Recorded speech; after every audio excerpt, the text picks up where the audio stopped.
자, 그 다음에 이제 교량 부분이 됩니다.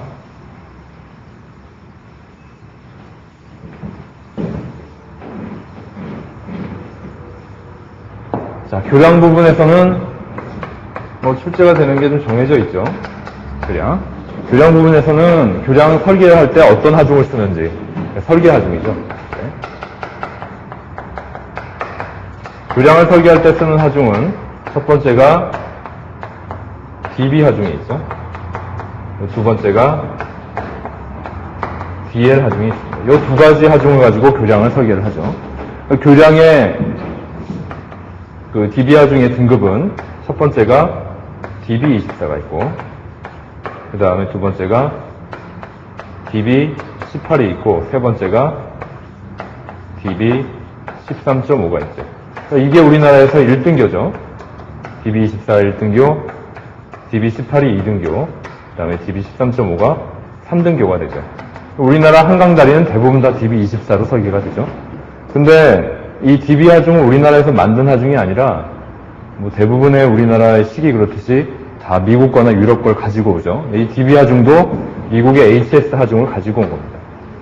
이 DB 하중은 실제 하중이 아니라 만든 하중이에요. 근데 그 만든 하중이 어떤 하중이냐면 DB20이라는 하중을 우리나라에 갖고 와서 단위 환산을 해준 게 DB18입니다.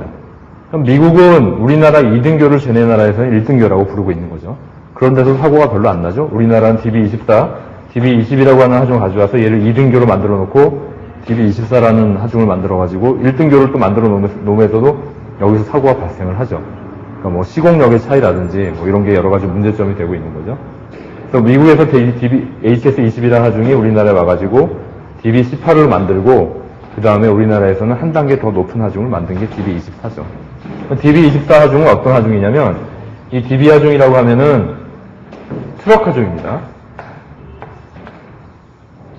이런 트럭을 만들어가지고, 이렇게, 이런 트럭을 만들죠. 이 트럭의 하중을 가지고 교량을 돌아다니면서 가장 큰 모멘트가 발생할 때, 그때 모멘트를 뽑아내죠. 위에서 보게 되면은, 이 바퀴가, 교량의 바퀴, 트럭의 바퀴가 이렇게 되겠죠. 앞바퀴 2개, 그 다음에 뒷바퀴 4개. 그럼 앞바퀴는 어떻게 하중이 실리냐? 앞바퀴는 0.1W. 여기도 0.1W 이렇게 실립니다. 여기는 다 0.4W씩이 실리죠. 다 0.4W, 여기도 0.4W. 그러면은 이거 6개를 다 합치면은 몇 W가 나오죠? 여기 0.2, 0.8, 0.8 하면은 1.8W가 되죠. 이 W가 뭐죠? 이 W가 DB24에서는 24톤이 되는 거죠. 그래서 1등교인 경우에 차량의 총 중량이 얼마가 나오죠? 43.2톤이 나오죠. DB24, 24 곱하기 1.8 한 거죠. 그 다음에 DB18인 경우는 얼마가 나오죠? 18에다가 1.8 곱하면 되죠. 그래서 이 DB18인 경우가 32.4라고 하는 차량 총 중량이 나오죠. 그러니까 DB24인 경우는 43.2톤이라고 하는 이 트럭이 돌아다니면서 절대 최대 모멘트를 찾는 거죠. 절대 최대 모멘트라고 하면은 여러분 뭐 역학 시간에 배웠듯이 이렇게 3개의 집중 하중이 돌아다니면은 이거의 합력을 찾아야죠.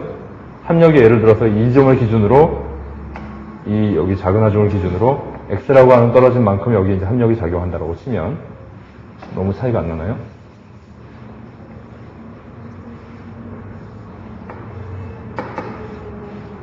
이 첫 번째 하중 여기는 앞바퀴니까 작고 나머지 2개 하중은 크겠죠?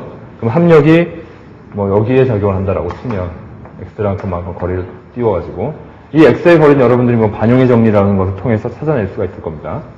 그러면은 이 두 번째 하중하고 이 하중하고의 중간 여기를 보의 중앙에 놓고 절대 최대 모멘트를 구하죠. 그 절대 최대 모멘트로 설계를 하는 거죠. 이게 이제 DB 하중입니다. 그 다음에 DL 하중은 뭐냐?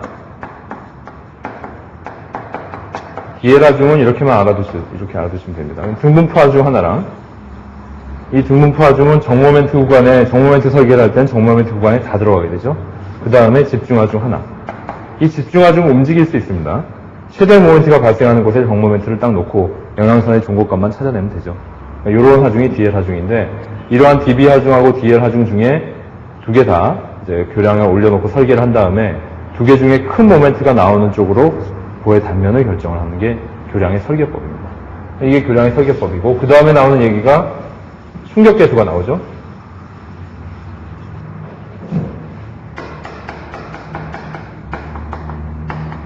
충격계수는 뭐냐? I는 15 나누기 40 플러스 L. L은 교량의 경관입니다. 이게 0.3보다 작아야 된다라고 합니다. 이 충격계수는 그 교량에서 사용하는, 도로계에서 사용하는 그 하중은 전부 다 충격 하중이라는 얘기죠. 근데 이때까지 우리가 구조물을 해석할 때 사용했던 하중은 충격 하중이 아니라 P하고 델타라고 하면은 구조물에 이제 가해지는 하중이고 이게 처짐이라고 그러면 구조물에서 가해지는 하중은 처음부터 얘가 P라는 하중으로 돌아다니는 게 아니죠. 0부터 시작을 해가지고 P까지 딱 도달을 하는 거죠. 그러니까 이런 거를 이제 모노토닉 로드라고 그러죠.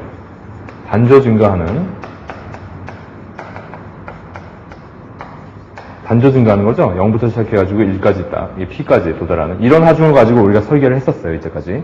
근데 교량에서 쓰이는 하중은 이런 하중이 아니란 얘기죠. 교량에서 쓰이는 하중은 그냥 P라는 하중이 막바로 막 돌아다니죠.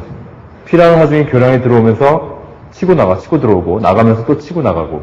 그러면은 이렇게 하중이 가해지는 경우랑 이렇게 가해지는 경우랑 구조물의 고동 자체가 틀려진다는 얘기죠. 이게 임팩트 로드죠. 충격 하중이란 얘기예요. 그러면 우리는 설계를 이걸로 했는데 이런 하중이 오는데 이거 어떻게 맞출 거냐는 얘기죠. 이거를 I라는 걸 도입을 하는 거죠. 이거를 I라는 걸 도입을 해가지고 30% 이내여야 되죠. 이 충격 하중에 대한 영향을 정력학적인 계산에 30% 이내로 산정해가지고 포함을 시켜주겠다는 얘기가 충격 하중이에요. 충격 개수란 얘기입니다. 이 충격 개수도 식을 알아두셔야 됩니다. 그 다음에 마지막 부분이 뭐 이제 판형하고 주형 뭐 이런 얘기가 나오는데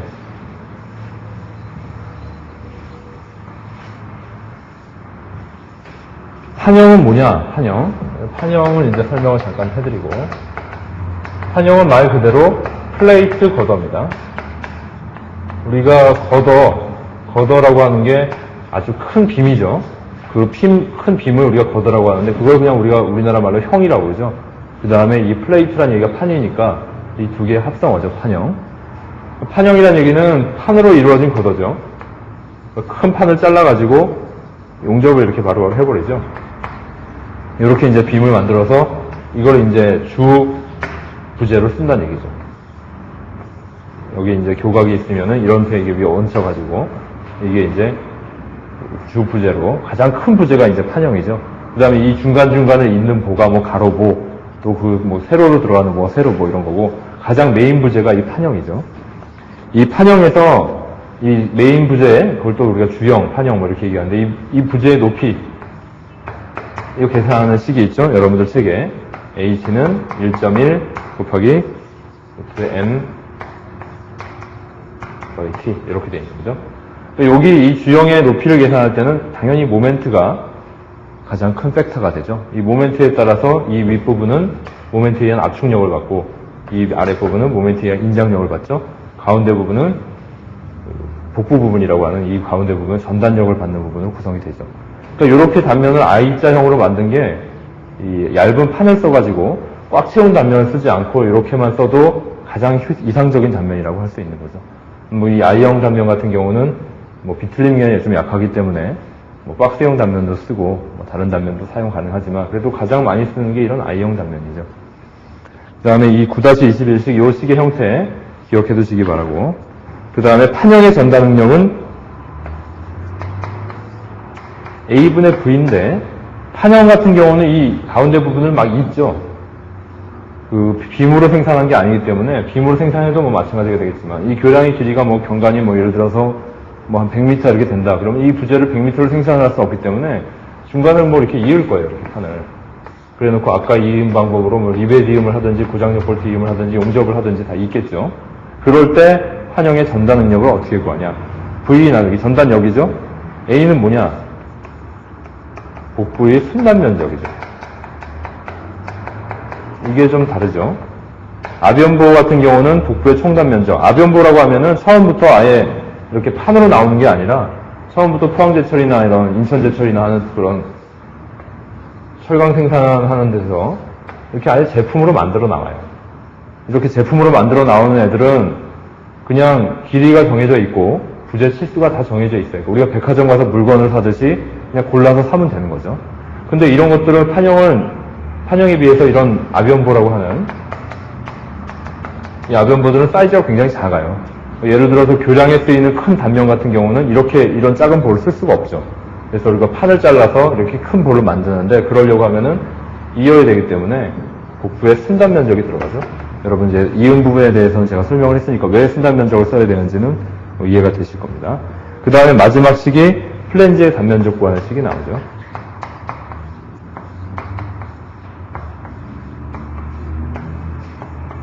요것도 요 식 형태만 기억을 쓰시기 바랍니다. 여기서 이제 기억해 두셔야 될 식이 요거 이렇게 3개. 이 정도만 기억해 두시면 강구조에 대한 내용도 다 마무리가 되겠습니다.